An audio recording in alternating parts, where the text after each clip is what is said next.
plus que jamais déterminé à accompagner le CNRD, son président. Mandiana, c'est dans une maison de jeunes plein à craquer que la délégation gouvernementale a rencontré les populations de la cité impériale, tout comme à Sigiri où Baouri, sa délégation, était attendue et ovationnée. Le Premier ministre a visité aussi certains chantiers en cours de réalisation, notamment le pont sur le fleuve Sankarani. On a signé Ousmane Bangoura.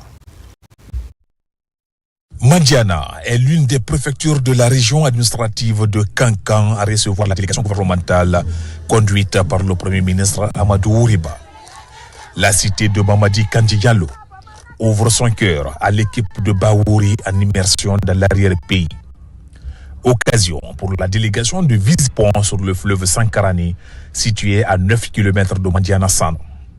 Après la réalisation des travaux qui ont duré 3 ans, cet ouvrage long de 200 mètres et 25 mètres de hauteur joue un rôle économique essentiel, non seulement pour la Guinée, mais aussi pour les pays voisins, le Mali et la Côte d'Ivoire. Concrétisant ainsi l'engagement du gouvernement en faveur du développement et du bien-être des populations. Convaincu des actions salvatrices amorcées par le gouvernement sous la vision éclairée du président de la République, le général Mamadi Doumbouya, l'ensemble des filles et fils des 18 quartiers de la commune urbaine de Mandiana et environnants sont mobilisés pour exprimer leur reconnaissance suite à la réalisation de nombreux projets de développement.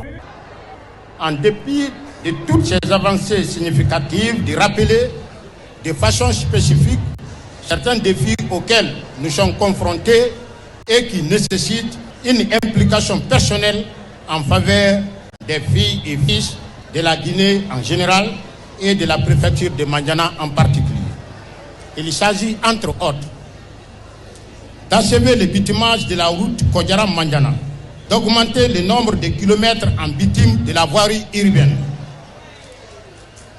d'améliorer l'accès à l'eau potable, d'assurer l'extension du réseau de l'EDG pour couvrir tous les 18 quartiers de la commune urbaine. Rassuré des mots aimables, le Premier ministre invite les populations de Ouassoulou à entretenir un climat de paix et de coexistence pacifique dans la cité.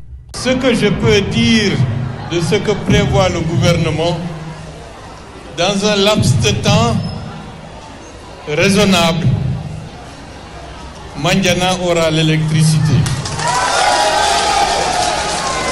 Mandiana peut être le grenier pour la Guinée. Vous avez des terres, mais qui méritent d'être cultivées. Il faut protéger la Guinée.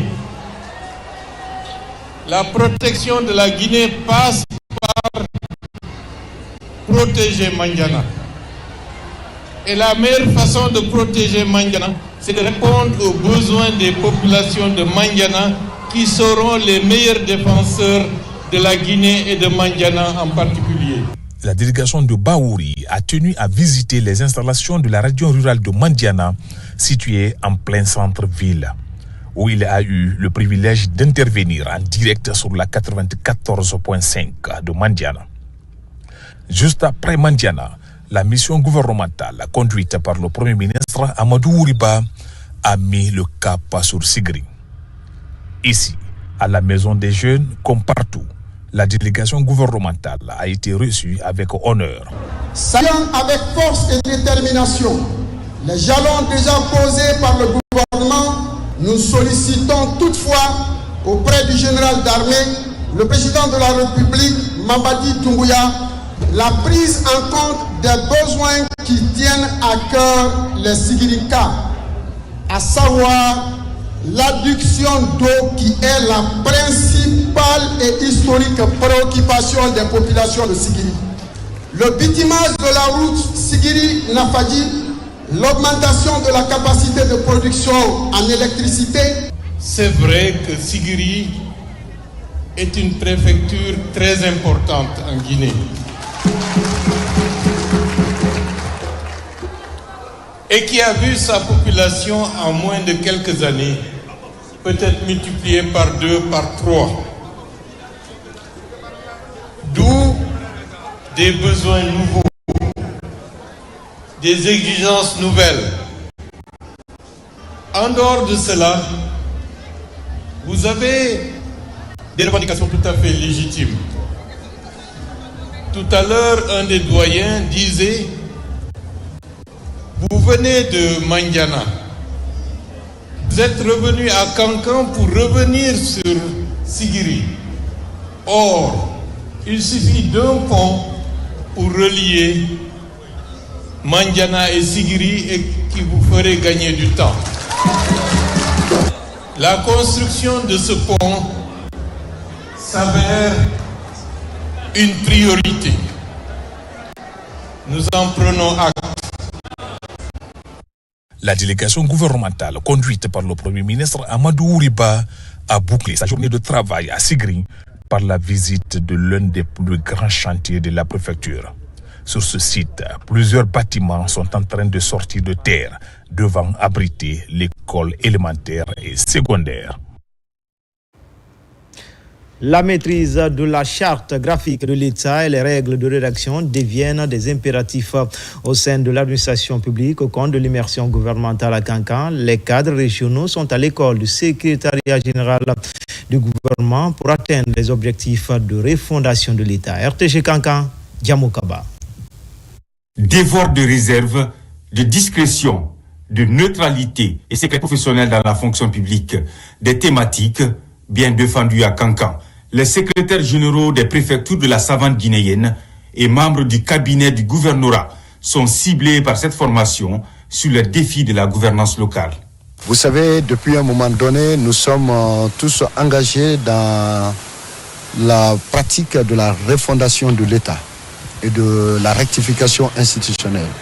Monsieur le ministre, le secrétaire général du gouvernement, Monsieur Tamba Benoît Kamano, sous la coordination de Monsieur le Premier ministre, chef du gouvernement, Monsieur Amadou Ouriba, ne veulent pas que ces expressions refondation, rectification restent un mot vain. Il faut la rendre opérationnelle, pratique, sur toute l'étendue du territoire national. J'apprécie l'initiative parce que c'est une façon de renforcer les capacités de ces acteurs-là qui sont au niveau de la chaîne de la circulation des informations et du courrier arrivé et départ au niveau de nos structures. La remise à niveau intervient pendant l'immersion gouvernementale dans la région de Kankan. C'est le ministère de l'administration du territoire et le secrétariat général du gouvernement qui l'organise. Un pas en avant au moment où l'harmonisation des documents administratifs devient un atout majeur pour le développement. Le secrétariat général du gouvernement, dans sa mission de conseil du Premier ministre et du gouvernement sur l'aspect juridique, a initié 3 ateliers de formation et d'information. D'information sur l'harmonisation des procédures de travail au niveau central, afin que l'administration territoriale soit au courant qu'il y a des papiers en tête sécurisés, qu'il y a la digitalisation en cours et aussi qu'il y a une charte graphique de l'État. Au cœur des échanges, l'utilisation de la plateforme GEDA. Avant son lancement, les enjeux de cet outil sont exposés pour une gestion électronique efficace des actes administratifs. Un autre acquis de la refondation de l'État, soutenu par les autorités pour moderniser les services publics. Toujours dans l'immersion gouvernementale dans la région de Kankan, Sigiri, le ministre du Travail et de la fonction publique, confère avec les cadres et agents de l'administration déconcentrée de la préfecture un échange sans filtre sur les difficultés de l'administration locale, les réformes en cours pour améliorer les conditions de vie et de travail des agents de l'État ont été longuement abordées. Mamadi Terna Kamisoko. C'est au bloc administratif préfectoral que le ministre du Travail et de la fonction publique a rencontré les agents des différents services de l'administration déconcentrée élargie au cadre de Sigiri. Faya François Bourneau est largement revenu sur les profondes mutations en cours au sein de son département. Des réformes majeures d'ordre social comme l'attribution des primes de fonction ou la prise en charge sanitaire qui ont amélioré de nos jours les conditions de vie des agents de l'État sont rappelées. À partir du moment où les efforts d'assainissement du fichier ont généré des impacts positifs, le président a demandé à ce que, conformément à sa vision de justice sociale pour les Guinéens, de redistribuer une partie de ce bénéfice généré par les efforts de l'assainissement. Cela a permis de revaloriser la valeur monétaire du point d'indice, mais également d'octroyer 4 échelons. Le chef de l'État l'a annoncé dans son discours de l'an en décembre 2024, 4 échelons à tous les fonctionnaires et aux contractuels permanents, mais également les indemnités de mission. Le président de la République a pris un décret pour revaloriser de manière très significative les indemnités de mission quand les agents de l'État, les fonctionnaires et contractuels et même d'autres partenaires quand ils sont en mission de l'État. À Sigiri, cette rencontre est qualifiée d'historique. Dans un débat sans tabou, les problèmes liés au gel de salaire et d'autres préoccupations affectant les rendements sont soulevés. J'ai eu à parler avec le ministre du Travail et de la fonction publique et par rapport au blocage des salaires des fonctionnaires qui sont recensés et puis qui n'ont pas eu leur salaire de 3 mois jusqu'à 6 mois. Donc j'aimerais savoir c'est dû à quoi. Et le ministre a fait savoir que ça peut être l'abandon des postes de certains agents.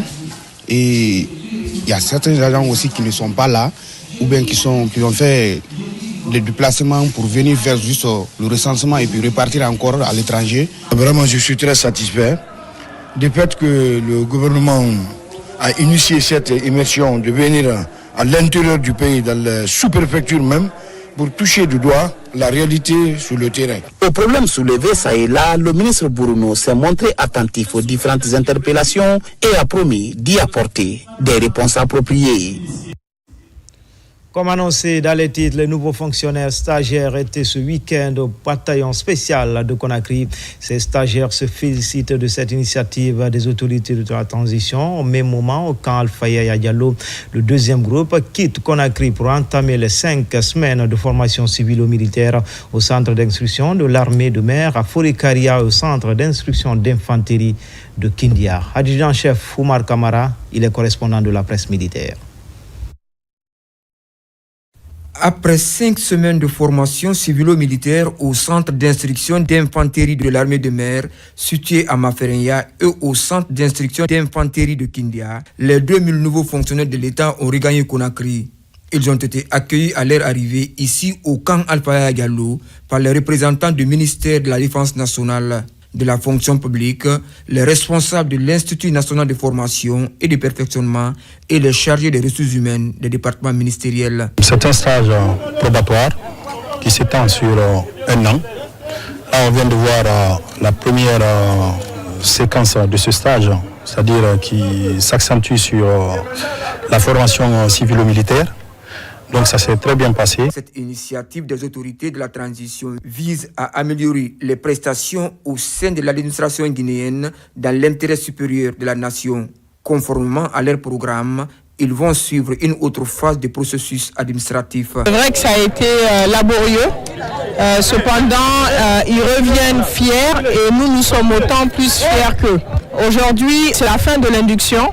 Mais c'est le début aussi de leur engagement au sein de la fonction publique. Au nom de Monsieur le Président de la République, tous les membres du gouvernement, nous les remercions d'avoir joué le jeu et d'avoir accepté cette induction-là. Désormais, fort de connaissances citoyennes, de compétences militaires et de l'esprit de patriotisme, ces officiers de réserve se disent confiants et remercient les autorités pour cette initiative. Je tiens à remercier très sincèrement Monsieur le Président de la République, son Excellence le général Mamadi Doumbouya, pour cette belle initiative. L'ordre et la discipline, nous l'avons assimilé et l'avons inculqué en nous. Il faut reconnaître que les modules que nous avons suivis au cours de cette période d'induction civilo-militaire sont des cours qui nous ont permis de développer des compétences aujourd'hui qui nous permettent vraiment de comprendre l'administration publique et de se charger de certaines affaires. 2000 autres nouveaux fonctionnaires au compte de la deuxième vague s'apprêtent à rejoindre les centres de formation. 800 d'entre eux seront au centre d'instruction d'infanterie de Kindia et 1200 au centre d'instruction de l'armée des mers à Maferenya pour 5 semaines d'induction. Coopération entre l'Agrace de France et l'Agrace Guinée en séjour de travail en France. La direction générale de l'agence a longuement échangé avec le personnel de l'Agrace France sur ses missions et fonctionnement. Un partage d'expériences qui devrait aider à améliorer son mode de fonctionnement. Les images de Mohamed Souma sont commentées par Tiano Younoussaba. En France, les agences de gestion et de recouvrement des avoirs saisis et confisqués de la Guinée et de la France partagent les bonnes pratiques dans la lutte contre la délinquance économique. Cette rencontre devrait déboucher sur une possible coopération entre ces deux institutions. Nous échangeons sur notre organisation, notre fonctionnement, nos missions et aussi nos ressources humaines et notre budget. Nous nous rendons compte que vraiment nos organisations sont similaires et que nous avons beaucoup à faire pour échanger et pour se donner l'un et l'autre des bonnes pratiques. Pendant 2 jours, l'Agrasc Guinée va discuter avec le personnel de l'Agrasc France au centre de la rencontre le mode de fonctionnement, les attributions de chacune des agences. Nous sommes venus les contacter pour en savoir plus en ce qui concerne les missions qui sont les nôtres en Guinée et voir quelles sont les similitudes, quelles sont les difficultés s'il y en a et quels sont aussi le sens et l'idée de cette coopération. Les différents départements qui vont nous recevoir, nous sommes dans l'obligation de reconnaître qu'il faut absolument que nous continuions cette lancée au niveau des autres agences pour que nous qui sommes la nouvelle née des agences, nous puissions profiter de l'expérience. Depuis sa mise en place, l'Agrasc a mené de nombreuses actions contre le détournement des fonds publics et autres pratiques assimilées. La diversification des collaborations et partenariats devrait renforcer ses capacités opérationnelles à lutter contre la délinquance financière, comme le veut le CNRD. Dans l'actualité également, vers la mise en place d'un réseau de vétérinaires privés pour la santé animale en Guinée, une mission de maillage vétérinaire était récemment dans l'arrière-pays. Dès après, une rencontre de restitution est organisée pour présenter les résultats aux acteurs et autorités. C'est une opération financée par l'Agence française de développement. Tcherno Marfba, Mohamed Saliou Bangoura. Rapprocher les vétérinaires privés des cheptels et des fermes dans tout le pays, telle est la vision du projet d'établissement des fondamentaux de la filière avicole en Guinée. Ce projet a sillonné toutes les régions administratives afin de déterminer le nombre de vétérinaires par localité conformément au nombre de l'Organisation mondiale de la santé animale. Après les travaux de terrain, les résultats de la mission de maillage vétérinaire sont restitués à l'ensemble des acteurs. Actuellement, vous pouvez trouver dans certaines préfectures, dans certaines régions, il y a plusieurs vétérinaires qui sont attroupés au niveau d'une seule zone. Ça ne permet pas aux vétérinaires de s'épanouir. Et dans ces conditions-là, il y a certaines zones qui ne seront pas couvertes et les vétérinaires seront concentrés dans certaines. Donc c'est pourquoi on a voulu répartir de façon vraiment normale les vétérinaires afin que les services à fournir soient fournis de façon convenable aux éleveurs. Cette mission de maillage vétérinaire privé en Guinée s'inscrit parmi les priorités du ministère de l'Agriculture et de l'Élevage. Ce document disponible va servir de base à l'installation et au renforcement des équipes de vétérinaires privés au niveau des cheptels du pays. Ce maillage nous permettra non seulement de mettre en relation les producteurs et les vétérinaires, et ça nous permettra aussi de combler le vide, parce que ce n'est pas dans toutes les préfectures, dans toutes les sous-préfectures que nous avons des vétos privés. Vous le savez très bien que l'aviculture octroie non seulement le revenu à nos populations, mais aussi constitue une base essentielle de l'alimentation de nos populations à tous les niveaux. Après cette mission de maillage, le projet d'établissement des fondamentaux de la filière avicole compte équiper ses vétérinaires. Des frigos sont attendus pour faciliter le travail sur le terrain. La PIP et la firme d'assistance technique du projet de développement de l'agriculture commerciale en Guinée poursuivent leur campagne de sensibilisation et d'information sur les avis d'appel à projet dans le cadre des filières porteuses dans les régions de Labé et Kankan. Le processus prend de plus en plus forme. Le projet est financé par la Banque mondiale. Sona Sagnon. En tant que secteur pourvoyeur d'emplois, l'agriculture fait l'objet d'une attention particulière de l'État pour accompagner les porteurs de projets agricoles. L'agence de promotion des investissements privés, APIP Guinée, et la firme d'assistance technique du projet de développement de l'agriculture commerciale en Guinée ont initié des campagnes de sensibilisation et d'information des acteurs locaux des filières et chaînes de valeur ciblées dans les régions de Labé et Kankan sur les opportunités offertes par le projet de développement de l'agriculture commerciale en Guinée. Nous avons suivi avec une attention particulière la sensibilisation, les modalités de financement. Et on va se mettre à table, monter des projets bancables de ces filières citées si haut pour pouvoir bénéficier de cet accompagnement qui est déjà disponible au niveau du PEDAG. C'est un sentiment de satisfaction. Et cela prouve que vraiment le gouvernement envisage de soutenir les agriculteurs et les producteurs. Financé par la Banque mondiale, le projet de développement de l'agriculture commerciale en Guinée vise à soutenir les femmes et les jeunes entrepreneurs à améliorer leur production, la transformation et la commercialisation des produits en Guinée et à l'international. Le ministère du Commerce est aux côtés du ministère de l'Agriculture pour soutenir ensemble les grandes lignes du projet PEDAC, le projet de commercialisation agricole. Et ce projet va permettre justement aux deux départements d'aider nos populations à avoir accès au financement et à développer les filières fonio, maïs et soja. Il faudrait que nous, producteurs, se mettent à la tâche pour valoriser ce que nous faisons. Nous produisons beaucoup les filières dont le projet parle quand il s'agit du fonio. À travers ce projet, PEDAC prévoit d'appuyer 230 sous-projets portés par des entreprises et consortiums dans les filières fonio et soja, entre autres. C'est une bonne nouvelle pour les contribuables de la Direction générale des impôts. Il existe désormais un bureau de formation et d'assistance aux contribuables installé dans l'enceinte de la DGI. Cette plateforme vient ainsi réduire les tracasseries liées à l'obtention de certains documents fiscaux. Makeme Donzo. Du nouveau à la Direction générale des impôts, un bureau de formation et d'assistance aux contribuables BUFAG existe désormais. Il a pour mission non seulement d'accompagner les contribuables dans la digitalisation, mais aussi dans le déploiement des modules de système d'administration fiscale. C'est un nouveau bureau qui a été créé il y a à peine un mois. C'est pour être plus près des contribuables, pour pouvoir les assister dans leur téléprocédure et tout. Et s'ils rencontrent des problèmes dans leur déclaration et autres, il y a un bureau qui est là à l'écoute pour leur permettre de faire leurs obligations fiscales. Une vingtaine de personnes travaillent à satisfaire les usagers dans plusieurs domaines, comme l'élargissement de l'assiette fiscale, l'orientation des contribuables dans les démarches d'adhésion à la plateforme et l'accomplissement de leurs obligations fiscales afin de régulariser leur statut.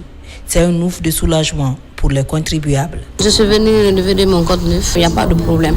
L'accueil est chaleureux, tout va bien et puis quand tu viens, ils vont s'occuper de toi, tu vas renouveler et puis tu seras à jour. On a le itax.gov.gm qui est une plateforme publique où les gens viennent pour s'inscrire. Tu peux faire tes déclarations et paiements en ligne pour avoir ce certificat. Ce NIF est le cutus que tout le monde cherche pour les différents marchés. Être proche des contribuables fait partie des défis que la directrice générale de l'impôt compte relever. En plus de ce bureau de formation d'assistance aux contribuables, un centre d'appel sera bientôt disponible avec un numéro vert joignable du lundi au vendredi.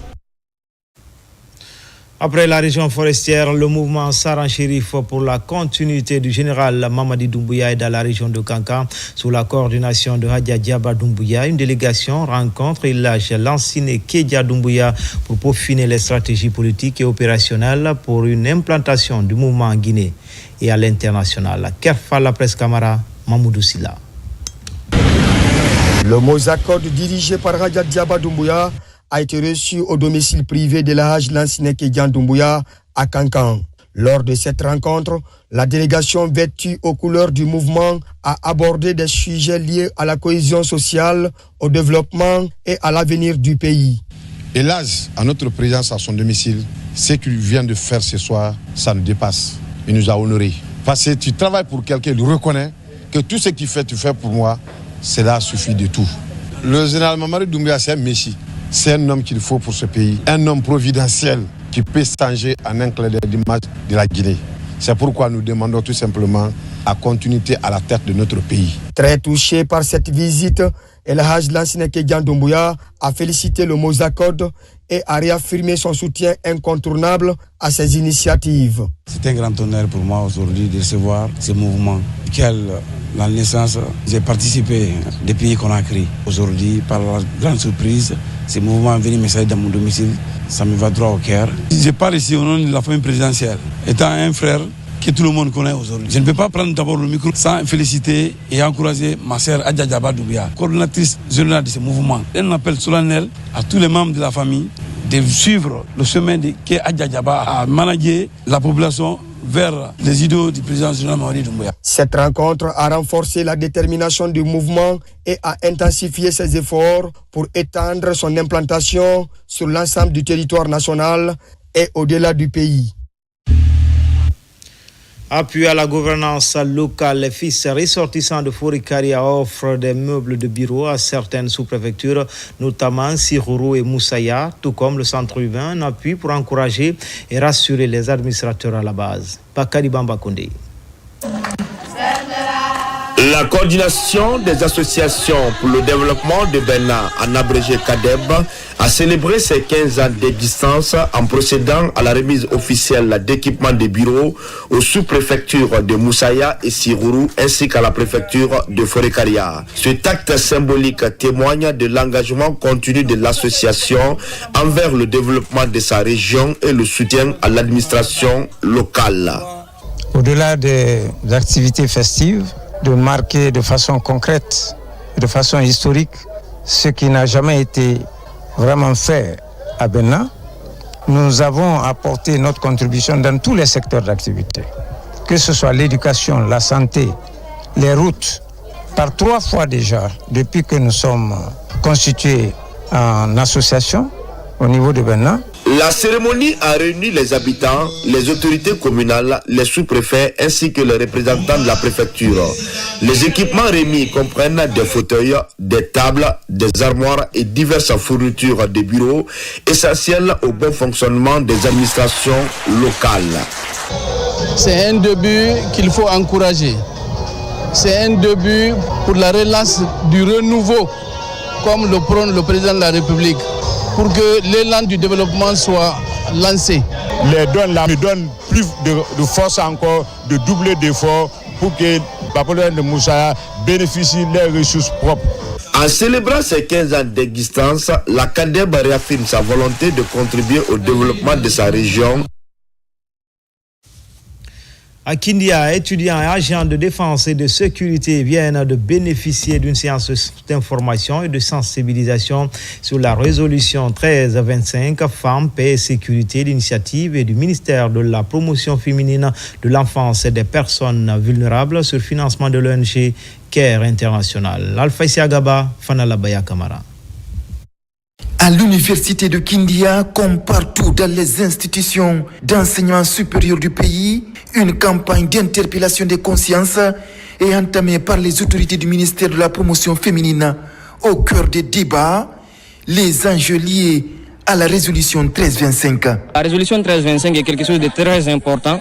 On doit prendre ça au sérieux pour aider les femmes, les protéger. Parce que s'il n'y a pas de femmes, vous savez, il n'y a pas de naissance, donc la femme est très importante, on doit la protéger. L'initiative, bien sûr, est venue du ministère de la Promotion féminine, de l'enfance et des personnes vulnérables, qui a proposé l'initiative de former et de sensibiliser les étudiants sur la résolution 1325 des Nations Unies, Femmes, Paix et Sécurité et Connexe. Et la première étape, c'est bien sûr Kindia. Tout comme à l'université, le même exercice se tient au camp Kémé Bourama de Kindia. Ici, les forces de défense et de sécurité massivement mobilisées s'approprient des méthodes de lutte contre les violences basées sur le genre. Nous voulons informer la population sur l'existence de la résolution 1325, Femmes, Paix et Sécurité, surtout en cette phase de transition dans notre pays. Et l'instrument que nous avons, nous, ministère de la Promotion féminine, enfance et personnes vulnérables, pour opérationnaliser cette dynamique. Sachant que l'armée est une partie intégrante pour le maintien, la conservation et la consolidation de la paix et de l'unité nationale, si nous recevons une telle mission, c'est vraiment un sentiment de fierté et de satisfaction. Les mêmes thématiques seront ainsi développées dans les autres institutions d'enseignement supérieur du pays, tout comme dans les garnisons pour renforcer la cohésion sociale de vivre ensemble, mais aussi les recommandations de la résolution 1325 des Nations Unies Femmes, Paix, Sécurité et annexes. Toujours à Kindia, préparatifs des examens nationaux dans la région, les acteurs du système éducatif sont en conclave pour des examens crédibles. Des annonces ont été faites pour rendre plus efficace la gestion de ces évaluations avant, pendant et après les différentes épreuves. Yaya Silla, Fanala Baya Kamara.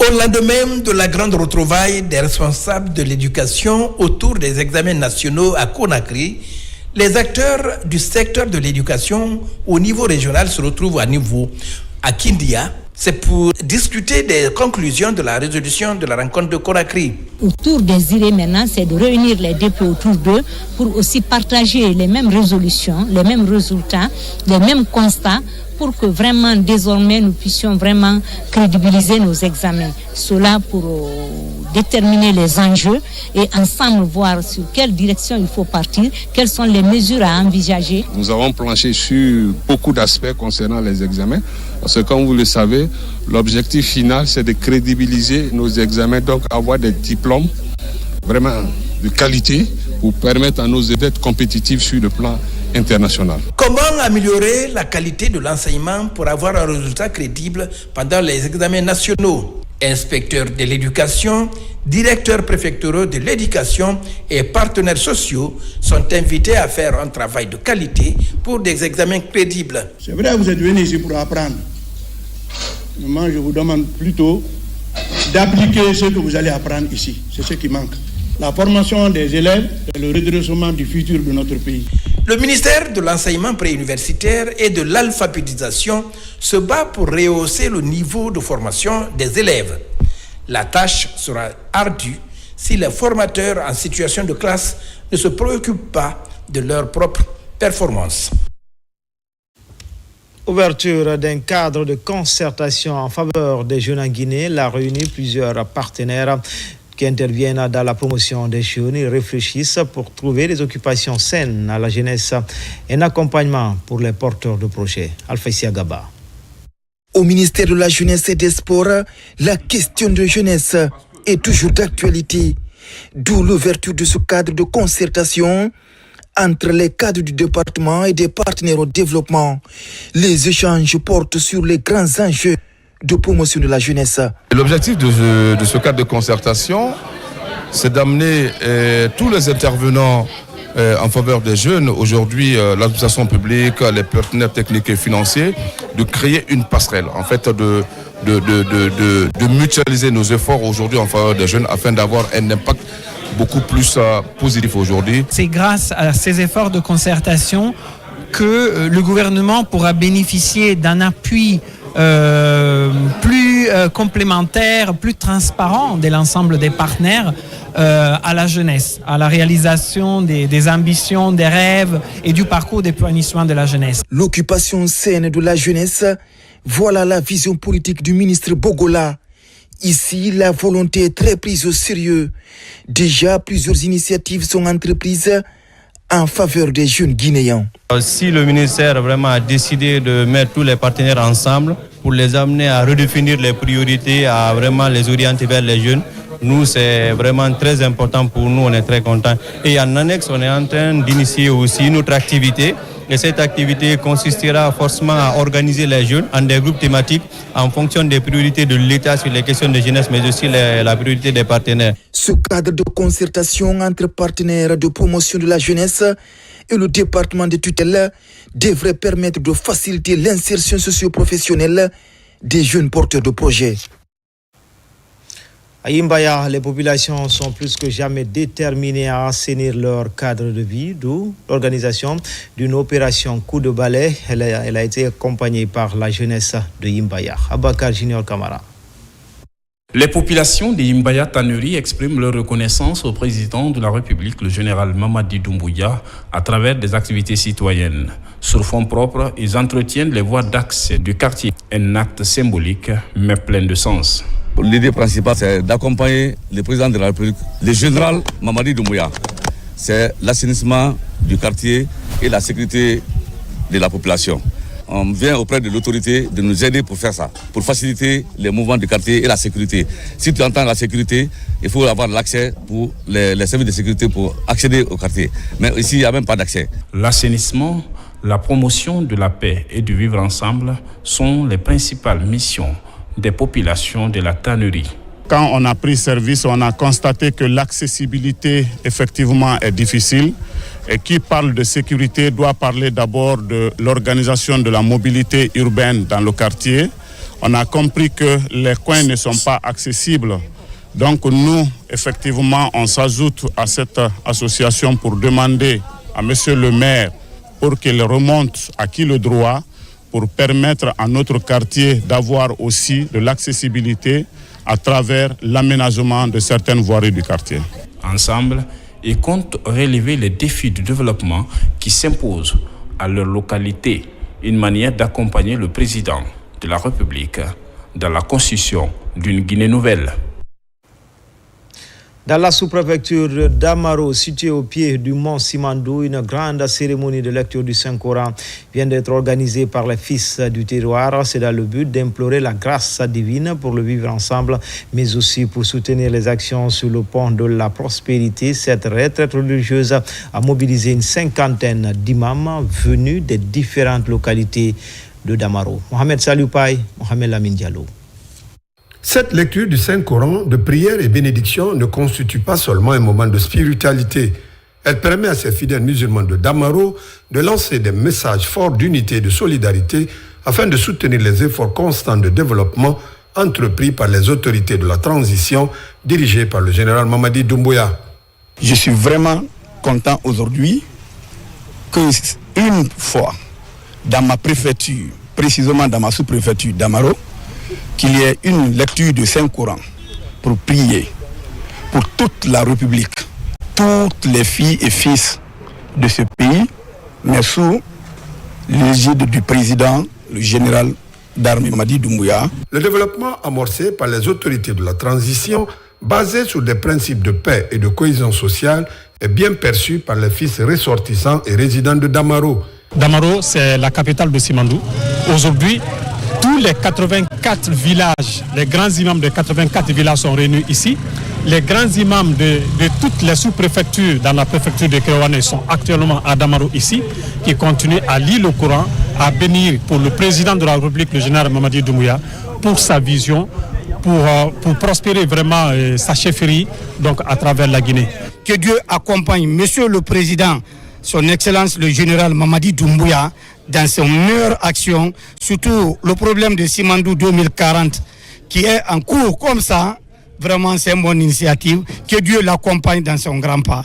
À travers cette lecture du Saint-Coran, les habitants de Damaro réitèrent ainsi leur engagement à soutenir la vision de la refondation prônée par le chef de l'État, le général Mamadi Doumbouya, basée sur la construction d'un avenir prospère, l'unité et la solidarité de tous les Guinéens.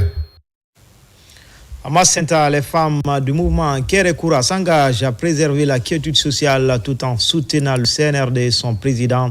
Un appel est fait aux autres confessions religieuses à emboîter les pas de cette dynamique solidaire. Marwan Kamara.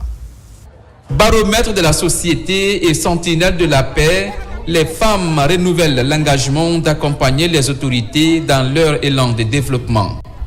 Là-dessus, à la préfecture de Macenta, pour cette communion spirituelle, un accueil chaleureux est réservé à la délégation de la société navale guinéenne par les femmes du mouvement Kérékoura.